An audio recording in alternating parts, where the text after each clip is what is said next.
Good morning and welcome to Living in the Word, our marriage edition, part 2. We have another special episode coming up right for you in just a moment. But you know how we do. We've got to talk about Wednesday, and that's Wednesdays in the Word. And it begins at 5:30 with our call and prayer line. So don't forget to give us a call at 351-999-3535, where Pastor Will and Sister Gwen will get on that line and pray for you and the issues that you may have. But right after that, meet us in the sanctuary at 6 o'clock. We'll meet with Minister Hogan, and she's been talking about spiritual maturity. And if you still got a little gas in the tank, stay with us as we talk to Minister Cole, brings us about the Exodus study. And he's been going through the scriptures in the Exodus line by line, verse by verse, and it has been an eye-opener for us all. So we thank you for joining us this morning. This is Living in the Word. And again, we're here with our wonderful couples. I'm going to kick it to you, Pastor Will. Thank you, Sister Vanessa. Again, we've been talking about marriage, how beautiful it is, how wonderful it is, and it certainly should be, because it is ordained by God. It's the first institution that God created. Before there was a church, before there was a school, before there was government, there was marriage. It was God that said man should not be alone. In Hebrews, he says marriage is to be honored by all. And we've been talking about how marriage has somewhat been diminished in our culture. And we wanted to take a little bit of time and share about the relevance and the importance of marriage from God's vantage point. And so thank you so much for joining us. Some of you met our couples last week. We have Deacon Johnny Mason and Minister T.N. Mason. We have Minister Jamar Green, and we have Sister Latoya Green. We have Deacon Brian Jones, the 7-point wonder, and Sister Vanessa Jones, and we have Lady Gwen of the Nineveh Missionary Baptist Church, my sweet bride. And so, first of all, guys, how long should a honeymoon last? It should not end. Okay, because you've been married how long? 9 years. 9 years? Is the honeymoon still going on? Yes. Okay. You and I think the honeymoon should never end. Every day we need to be planning our honeymoon. Okay. Every single day. Okay. And you've been married how long, Mr. Jamar? 14 years for us. Okay. And so I like Deacon Brian's answer, but some days it's not going to be always sunshine and roses. But can you stand, that's my favorite line, stand the rain, New Edition says. But I will agree, every day should be a honeymoon. Ain't that right, sweetie? Yeah, it's 21 If years. nothing else, you're planning it. It's 21 years for Lady Gwen and I can say after 21 years, you can still hold hands. Yes. You can still sit in the park and just enjoy one another's company. I think that you're absolutely right. The honeymoon can last forever. But I want to ask you a question. Is marriage easy? No. Because, I mean, most people, when they get married, they have these expectations. And one of those expectations is we are just going to be so in love that honey's going to be dripping from the sky every day. Has that been your experience, Sister Vanessa? That has not been my experience.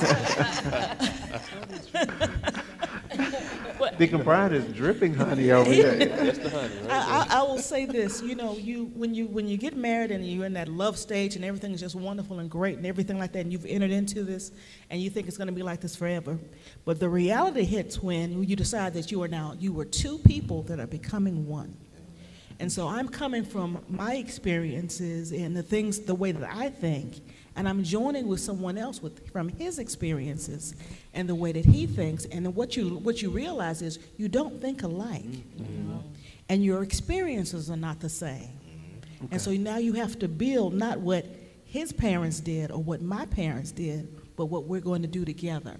And I think that's where people get confused.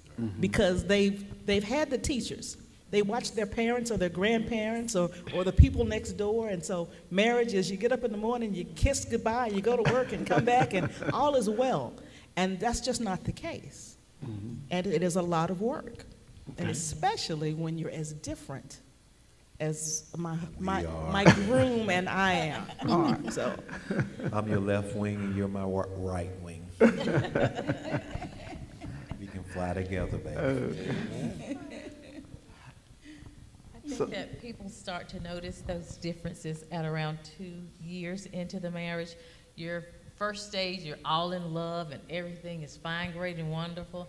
And then reality set in and it's like, oh, no, that's not how we did it in our house, kind of like you said. It's like, well, my dad took out the garbage. And this person says, well, my mom took out the garbage. So you have to, I guess, regroup at about 2 years and sit down and say, hey, let's hash this out. Let's talk about it. I'm a person who like to communicate, and I feel like that you can basically talk about anything and kind of work your way through anything if you're willing to talk about it. And if you're mad, like sometimes I'm upset, I'll say, you know what, I can't answer you right now. But if you'll give me a minute to gather my thoughts or settle down, we can talk about it. Just not right now, because I'm going to serve you so hot that it's going to cut you to pieces. And when we get ready to discuss it, you're not going to like, you're going to say, girl, you just ripped my face off and you think I want to talk to you now? No. And I'll say, coming into our marriage, I didn't know, I guess, what I was signing up for. Reason I say this, my mom was never married. God bless her, she's gone on dating, doing whatever she does. She's never got married. My father was murdered when I was 10 years old, so I didn't have him in the house. I didn't have relationships to look at. Grandparents weren't married, different situations. So what I had was the Cosby Show. I had these television shows, and again, when they went off, I didn't know nothing else. So what I saw was what I saw, and from where I'm from, marriage wasn't a big thing. So coming into this marriage, I'm learning. And it's a challenge. Tori can tell it's a challenge, but every day I'm learning more and more. And, I look at the Bible verse and it says, he who finds a wife finds a good thing and favor from God. I thought that good thing meant my wife's going to be a good thing, like she's going to do everything. But that good thing in Hebrew term is peace.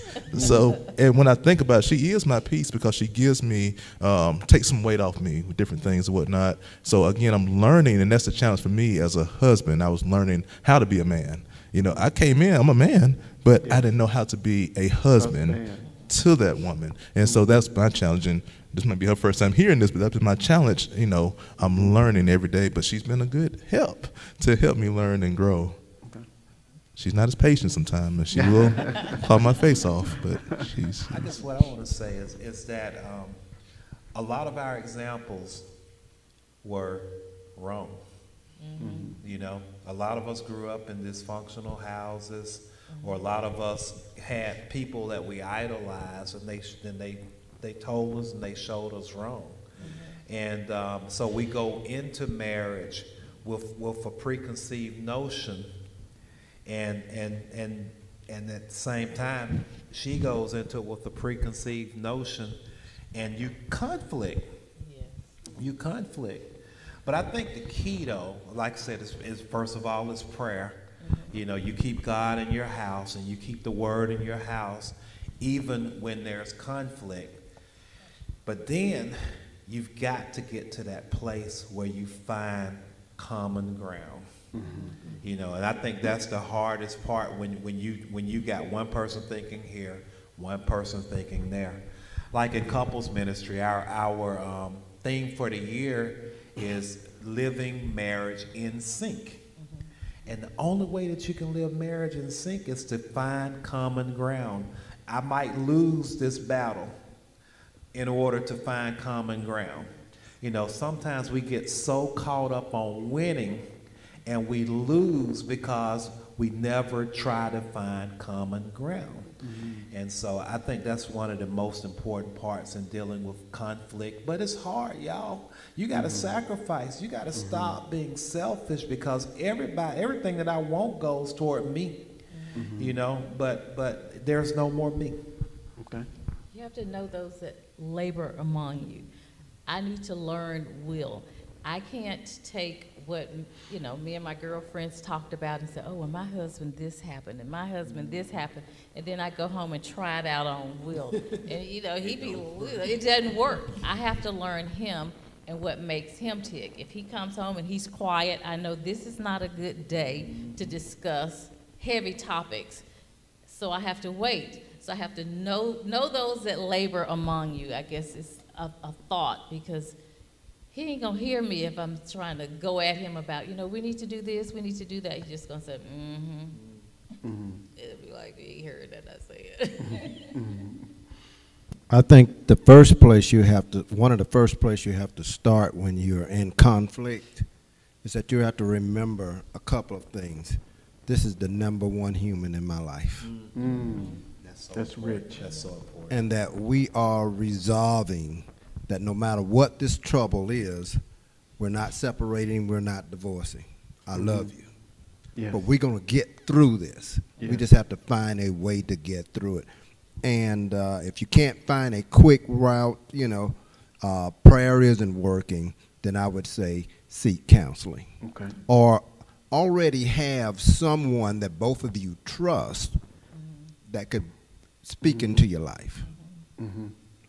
I do believe you have to trust your mate. If this is something that, you know, some people argue about everything. You know, they don't even know what type saw you need. They just debating over the saw, you know, because they're just debaters. They don't know what you need to do your work at whatever work it is, whether it's craft or whatever it is. They don't know. They're just debating. But trust your mate, and you'll go far.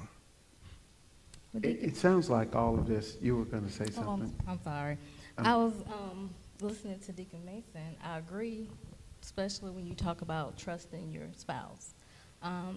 Me as a wife to my husband, and he comes home from work, and I can tell we've been married long enough where I can tell he's had an uneasy day. And I'm the type of wife where I'm like, well, you want to talk about it? And he's more so, no, I don't want to talk about it. But he's walking around angry, and I like communication. That's a very important thing for me, is to communicate.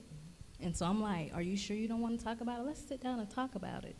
But the conflict for me was, then he's getting more upset, and I'm like, I'm here for you. You know, don't be so angry. Let's talk about it. Or if it's an issue for him, I'm like, well, pray about it, and I know if you have the faith, God's going to work it out. And sometimes at those particular times, he's like, I just don't want to hear that.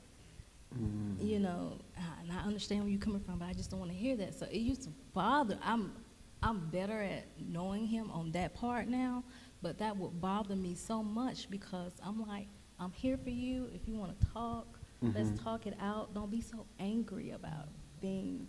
And he's gotten better, and he's growing in that area. But to me, communicating was a big issue. But thank God we've moved so far with that. And I feel like if you don't have communication, it's just not going to work. Well, you know, we have to learn our mate. That you have to put, just as you learning about Jesus, learning about the Bible, putting a lot of energy into that, you have to put just as much, if not more, into this human that you've married. Right. Amen. Yes. I think we're forever changing. You know, I look at the guys in couples ministry, and I think that every guy there wants more than anything to please their spouse. And the women there kind of like, we're doing our own thing. You know, some of us are laid back. Some of us are just, you know, we're just out there. And it's like, you know what? We're ever evolving. And the poor men are most of the time trying to keep up with, my wife has gone left today. Do I follow her left before she go back to the middle of the road? Before she go all the way right or whatever? But, you know, I think men do try to, I guess, accommodate their wives, at least the ones that I've seen in couples ministry. But we're kind of all over the place, so we're always learning something new about our spouse, always. Well, at least I am. I'm always learning something new about Will. And I agree with that. I think it's, if you've been married 2 years or 20 years or 30 years, it's always a learning situation. And I realized maybe a couple of weeks ago with Brian, we used to have this issue where he would, when we first got married, if we had a disagreement, he wouldn't say anything. Shut down. And I would push you to, why aren't you talking? I don't know what to say. Now, as time has gone on, he has learned what to say. And now he says too much. But what I've learned in the last couple of weeks is that he is a verbal processor. Yeah. And I don't like, I'll tell people I don't talk a lot. He says I talk a lot, but I really don't talk a lot. But he talks constantly. Whether he's talking to me or not, he's just talking. So he will say things like, I think I'm going to be hungry in 30 minutes. That's a prophecy. That's a prophetic word. But he's Very good to be ready. whether I'm in the room or not, but he's a verbal processor, so whatever something's going through his head, it comes out of his mouth. Whether, I think I'm going to get peanut butter and jelly sandwich. Well, maybe, no, I'm not going to do that. I'm just going to get a banana. No, and he'll end up getting both. But the point is that he's constantly talking and he's constantly asking questions. Well, I wake up in the morning, I'm a pleasant person, but I don't want to talk to you. Don't ask me questions in the morning. But I think that's how he just starts his day and goes through his day, is talking. And it dawned on me maybe a few weeks ago, I said, he just has to say it. Mm-hmm. I think he just has to say it, and if he says it, that's how he just kind of processes through his day. Whereas I don't have to say it. I really don't want to say it unless I have to say it and you need to hear it. He's going to make sure you're going to hear it. And I think when you start to lend yourself, as you mentioned, to know your spouse, it kind of takes a lot of that tension or problems off of it, because he just has to talk all the time. You know, if I look back at my father didn't talk all the time. But knowing that, just let him talk. I don't know who she's talking about. Y'all know that I'm shy. I don't say many words. And, we do have to talk it out. And here's the thing. One of the things that I found is that the thing that you do is the thing that you expect your spouse to do. Mm-hmm. And so when my wife comes home, my wife would come home from work and she would have a stressful day. And I would say, sweetheart, how was your day? I don't want to talk about it. The exact same thing. Mm-hmm. And so I would keep on. I said, she needs to get it out. And we would keep on out. And then finally she'll say, Brian, if I talk about it, I got to relive it. Mm-hmm. And but eventually she would talk about it. Mm-hmm. And we would go all the way through, and I'll say, oh, so how did that make you feel, or whatever. And we would talk about it, and hindsight, she says, that made her better. And so what I found is that the thing that I do makes her better, and the thing that she does makes me better. Mm-hmm. And so it's not, we're opposites, but it makes me better. Yeah. And you know, as you pointed out, Deacon Brian, I think sometimes, and maybe this is by God's design, we marry polar opposites. For example, just with the small group here, Vanessa is the person who shuts down. Jamar is the person who shuts down. I'm the person who shuts down. What about in your relationship? It'll be me. Okay, it's Deacon Mason. So, you know, when we face conflict, a lot of times that's how one of the partners navigate conflict. I read this book by Dr. Andrea and Jonathan Taylor Cummins. It's entitled 4 Habits of Successful Relationships. Mm-hmm.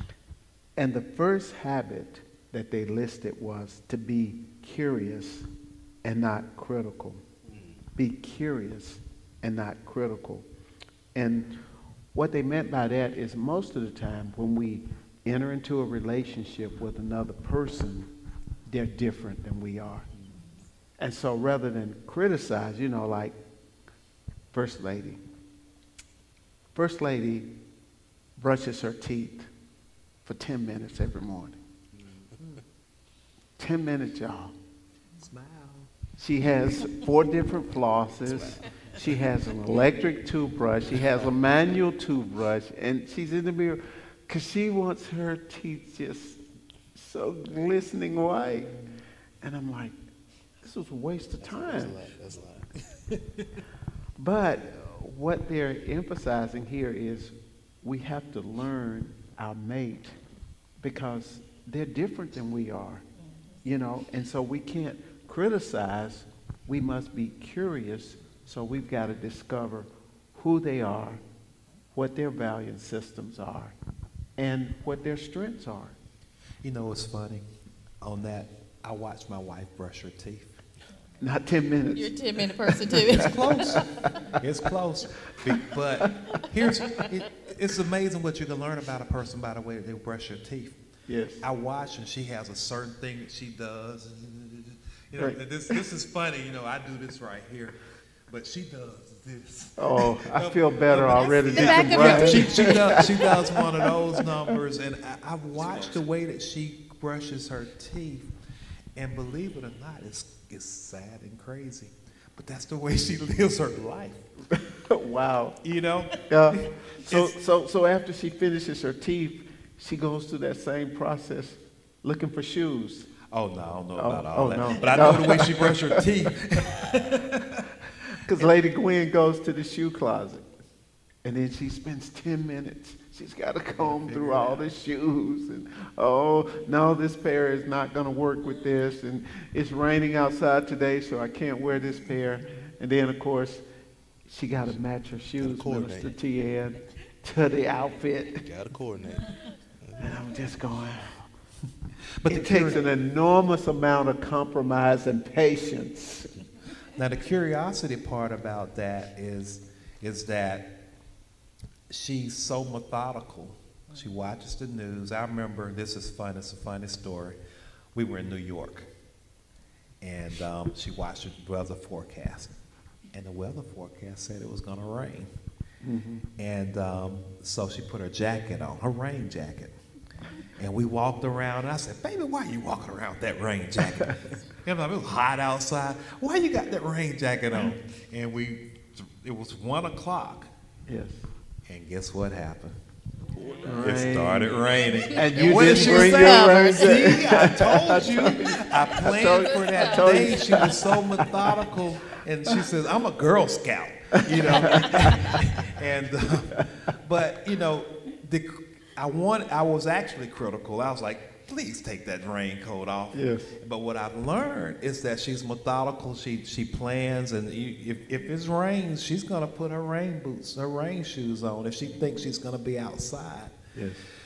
So, watching those little small things that they do show you what they're doing in life. Like me, I jump up, I throw my stuff on, I'm gone out the door. Yes. And that's kind of how I live my life. Yes. You know, I got my toothbrush planned for 2 minutes, and that 2 minutes I'm gone to the next thing. But that's how I live my life. Yes. And so you can look at them little small things that you do in life, and it tells you how you live your life. You know what, Deacon Brian, you're helping me so much because I live my life so uncoordinated. Yeah. And that's why I'm always losing stuff. Yeah.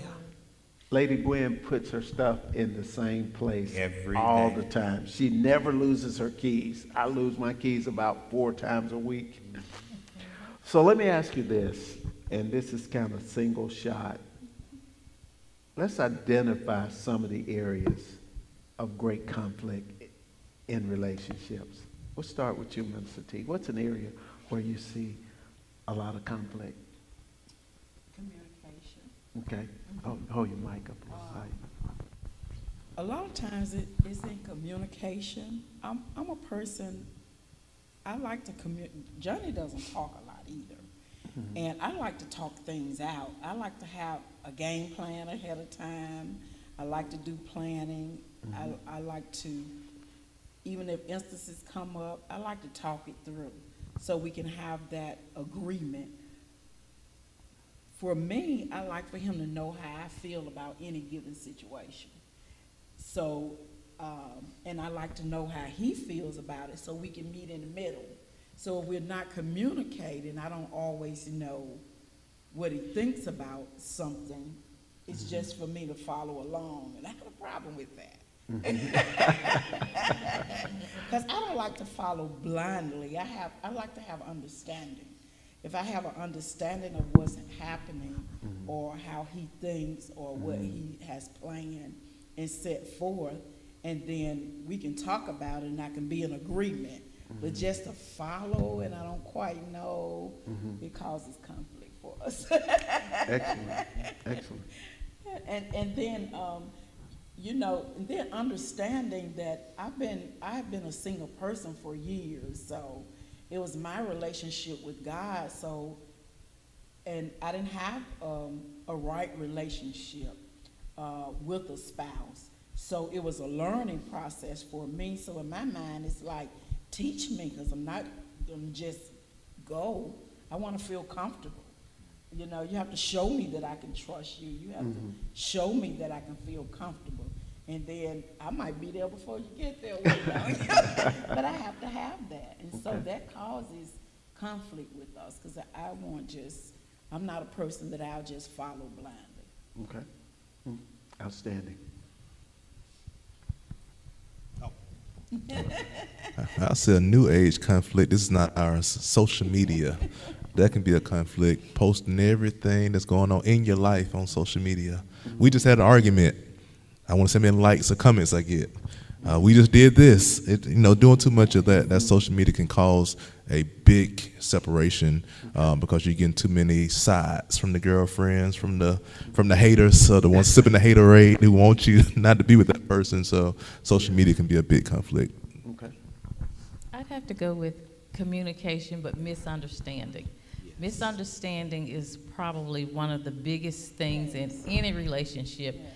And even with the social media part, you can take a text the wrong way, you can take an email the wrong way, and it's not how that person meant it, it's how you're in your feelings at that particular time.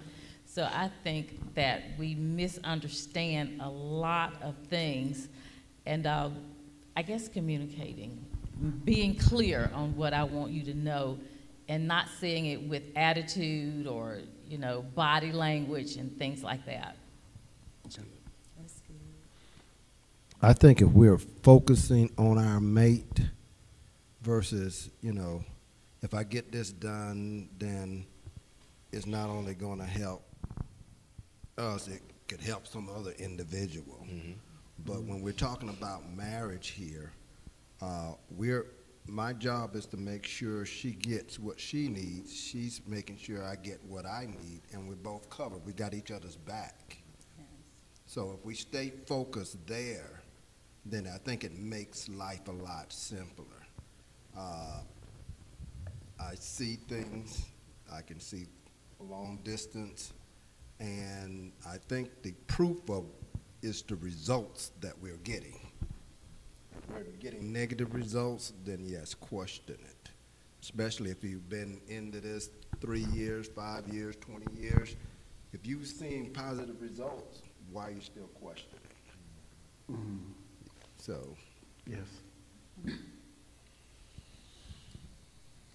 Anyone else?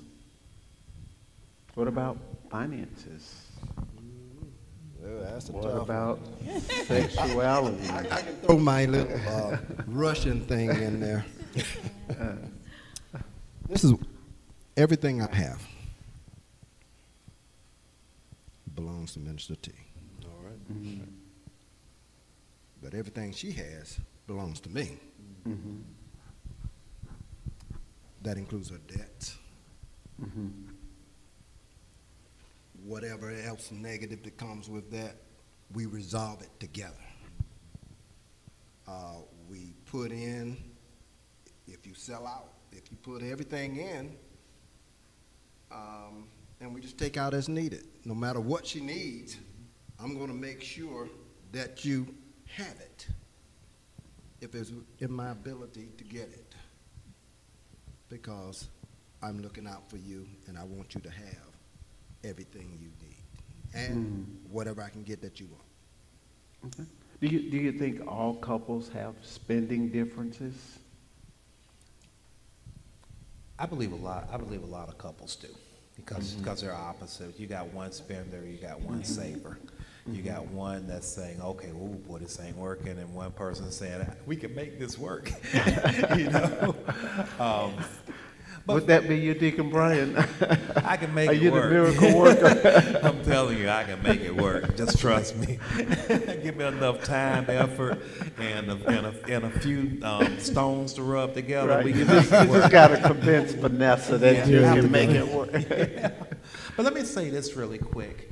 I believe that our most growth came when we were broke. When we had absolutely nothing, when we were wondering how we were going to pay the bills, because what that did is that forced us to come to the table, that forced us to talk about it, that forced us to write it down, and that forced us to make a plan. And we made a plan, and I was getting $15 a week, and we put everything toward bills and everything else, and before you know it, we were moving on up.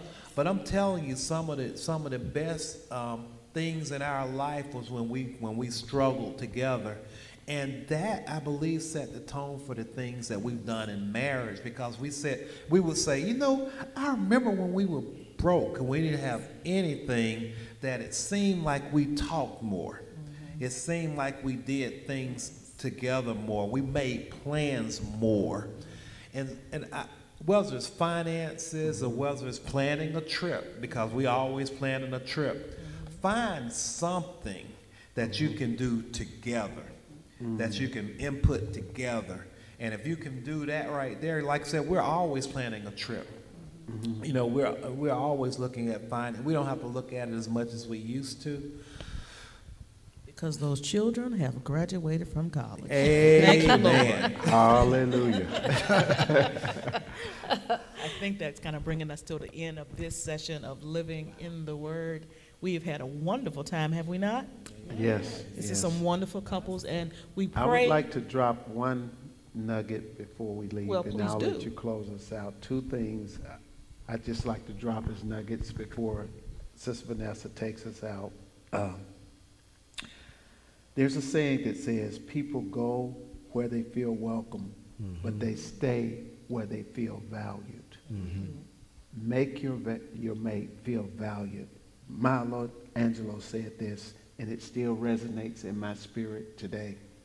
I've learned people will forget what you said. People will forget what you did, but they won't forget how you made them feel. Make your mate feel special. Make your mate feel as though they are the most important, they are the most valued person in the world. Now, back to you, Sister Vanessa, and you can take us out. I think that says it all. We thank you all for joining us. Share this, like it, and share it with someone that you love as well. And if you're married, love on your partner. Thank you for joining us. Living in the Word. Amen. Bye-bye. We love you. Amen.